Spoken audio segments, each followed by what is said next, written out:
Shalom, selamat pagi Bapak, Ibu, Saudara-saudari yang saya kasihi di dalam Kristus Yesus. Salam dari Bona Pasogit. Kita bertemu lagi dalam renungan harian pada hari ini, hari Kamis tanggal 13 November 2025.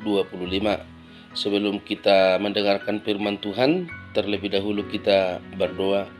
Segala puji kami panjatkan kehadirat-Mu Bapa, atas segala berkat-Mu, atas segala kebaikan-Mu yang melimpahi kami. Hingga pada saat pagi hari ini kami sungguh bersyukur kami beroleh kesehatan dan begitu dengan sukacita. Ya Bapak, sebelum kami beraktivitas, kami ingin terlebih dahulu mendengarkan firman-Mu. Kami ingin terlebih dahulu menyerahkan hidup kami ke dalam tangan-Mu, karena kami yakin dan percaya firman-Mu adalah pelita bagi hidup kami dan terang bagi jalan kami. Untuk itu Bapa, ajarlah kami supaya kami dapat mengerti firman-Mu dan melakukannya di dalam kehidupan kami. Amin. Bapak, Ibu, Saudara-saudari yang saya kasihi di dalam Kristus Yesus, firman Tuhan yang menyapa kita pada pagi hari ini tertulis di dalam kitab Ulangan pasal 4 ayat 13. Kitab Ulangan pasal 4 ayat 13. Demikian pembacaan firman Tuhan. Dan ia memberitahukan kepadamu perjanjian yang diperintahkannya kepadamu untuk dilakukan, yakni ke-10 firman, dan ia menuliskannya pada 2 loh batu. Kembali kami bacakan. Dan ia memberitahukan kepadamu perjanjian yang diperintahkannya kepadamu untuk dilakukan, yakni ke-10 firman, dan ia menuliskannya pada 2 loh batu. Demikian pembacaan firman Tuhan. Bapak, Ibu, Saudara-saudari yang saya kasihi di dalam Kristus Yesus, firman Tuhan pada pagi hari ini mengingatkan kita akan adanya sebuah perjanjian antara Allah dan juga umat Israel, di mana perjanjian ini didasari oleh kasih yang begitu besar. Dan ketika perjanjian ini dilakukan, ketika perjanjian ini diingat dan dipegang teguh, maka umat Israel akan memperoleh kebahagiaan. Artinya akan ada upah yang diberikan oleh Allah kepada orang Israel ketika mereka memegang teguh perjanjian ini. Bapak, Ibu, Saudara-saudari, di mana perjanjian itu adalah ke-10 firman. Ke-10 firman yang diberikan Allah dalam 2 loh batu kepada bangsa Israel melalui Musa. Inilah yang mengatur kehidupan bangsa Israel ketika mereka di tanah perjanjian. Artinya ke-10 firman, ke-10 hukum yang diberikan oleh Tuhan ini sebaiknya dilaksanakan dengan sukacita, sebab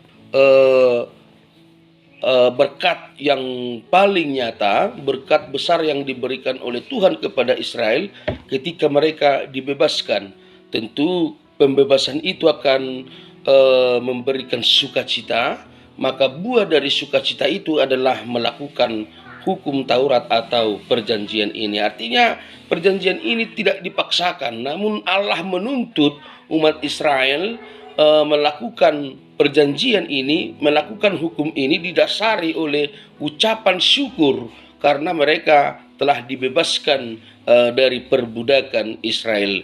Itu tadi maka saya katakan perjanjian ini didasari oleh kasih, sehingga ada kedekatan antara Israel dan Allah, di mana Allah telah menempatkan Israel di tanah perjanjian, dan ketika di tanah perjanjian ini Allah juga memberikan mereka 10 hukum Taurat atau perjanjian, sebuah perjanjian. Ketika mereka melaksanakan perjanjian ini, maka akan ada upah yang diberikan oleh Allah kepada mereka. Dan begitu juga dalam kehidupan kita sehari-hari, Bapak, Ibu, Saudara-saudari, kadang karena kedekatan emosional kita dengan beberapa orang, contohnya di dalam satu marga, bisa saja di dalam satu marga itu di kampung menjadi sisada anak, sisada boru.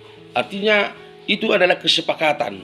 Itu adalah kesepakatan. Ada juga perjanjian di sebuah kumpulan-perkumpulan arisan. Ada itu yang harus dilaksanakan atas dasar kasih, sehingga melakukan isi atau poin daripada perjanjian itu sepertinya tidak ada unsur paksaan, tetapi itu datang dari hati yang tulus akibat dari kedekatan kita dengan teman satu marga, atau juga dengan marga boru atau hula-hula. Ada perjanjian itu didasari oleh kasih. Dan begitu juga jika pada saat ini apa lagi perjanjian yang diberikan oleh Tuhan kepada kita, yaitu kita menantikan kedatangan Tuhan Yesus yang kedua kali. Kita menantikan kedatangan Tuhan Yesus yang kedua kali. Dan pada saat Yesus Kristus naik ke surga, juga kita diingatkan ada sebuah perjanjian di mana ketika kita mengikuti percaya kepada Yesus Kristus, kita akan dibebaskan. Ketika kita dengan senang hati mengikutinya, menaatinya, mematuhinya, maka itu adalah sebuah janji. Karena Tuhan telah menyelamatkan kita melalui Yesus Kristus, maka dengan senang hati, dengan seikhlas hati, atau dengan sukacita, kita harus mengikuti Yesus. Kita harus mempercayainya, dan bahkan kita harus patuh kepadanya di dalam perjalanan hidup kita. Itu adalah sebuah janji. Ketika dalam perjanjian lama umat Israel berjanji kepada Allah mematuhi 10 hukum Taurat, maka pada saat ini kita juga dituntut, diingatkan dengan janji kita untuk mengasihi dan bahkan untuk percaya kepada Yesus Kristus, Anak Allah yang tunggal, yang telah diberikannya untuk kebebasan kita. Dan kita juga diingatkan apa yang menjadi janji kita. Ketika Yesus naik ke surga, Yesus memerintahkan supaya kita memberitakan Injil ke seluruh dunia.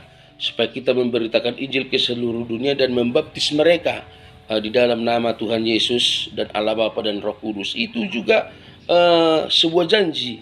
Melalui nats ini kita diingatkan Bapak Ibu Saudara-saudari, melalui kita yang diselamatkan, akan ada banyak juga orang-orang yang terselamatkan. Akan ada juga jiwa-jiwa yang terselamatkan. Untuk itu pada saat ini kita diingatkan, karena kita telah diselamatkan, maka dengan senang hati kita akan mengingat perjanjian itu dan melakukannya, yaitu memberitakan Injil Tuhan ke seluruh dunia, mengasihi sesama, dan bahkan juga akan bersedia selalu tampil untuk memberitakan kabar sukacita yang dari Tuhan Yesus.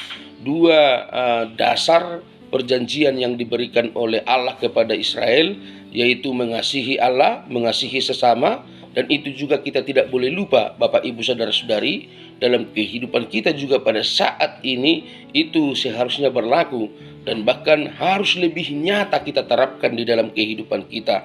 Mengasihi Allah, yaitu mengasihi Yesus Kristus, menaatinya, dan bahkan mempercayainya, menurutinya di dalam kehidupan kita. Sedangkan mengasihi sesama, yaitu kita harus berbuat baik, kita harus rela berkorban untuk teman kita, untuk sahabat kita, untuk orang yang tidak kita kenal pun, kita harus rela berbuat baik, rela membantu mereka dengan semangat. Itu adalah cerminan kasih Tuhan kepada dunia ini, kepada bangsa Israel, dan juga kepada kita. Untuk itu Bapak Ibu Saudara-saudari, mari ingat perjanjian yang telah diberikan oleh Allah kepada kita melalui Yesus Kristus, yaitu barang siapa yang setia kepada Yesus, mengikutinya, maka dia akan memperoleh kebahagiaan.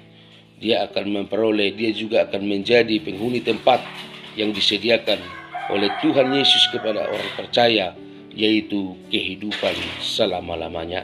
Semoga kita dimampukan Bapak Ibu Saudara-saudari untuk melakukan kehendak Tuhan di dalam kehidupan kita masing-masing. Ingat, kita mempunyai perjanjian dengan Tuhan Yesus, yaitu bersedia mengikutinya, melayaninya, melakukan firman-Nya, menaatinya, dan bahkan juga mau berkorban untuk orang lain, untuk memberitakan Injil Tuhan ke seluruh dunia ini. Amin. Kita berdoa. Terima kasih Tuhan atas firman-Mu yang mengingatkan kami pada saat ini, yaitu akan janji kami. Karena Tuhan telah menyelamatkan kami dari dosa dan kematian, maka sepatutnya kami Tuhan dengan senang hati melakukan perjanjian yang Tuhan buat, yang Tuhan berikan kepada kami, yaitu akan setia mengikut Engkau. Dan bahkan kehidupan selama-lamanya akan menjadi upah orang yang setia kepadamu, yang setia kepada perjanjian itu. Terima kasih Tuhan, berkatilah kami semua. Pada saat ini kami sungguh berserah kepadamu. Kami yakin dan percaya Tuhan tuntun langkah kami, maka kemanapun kami melangkah, kami akan selalu bersukacita. Di dalam Yesus Kristus kami berdoa. Amin. Selamat pagi Bapak, Ibu, Saudara-saudari. Selamat beraktivitas. Tuhan memberkati.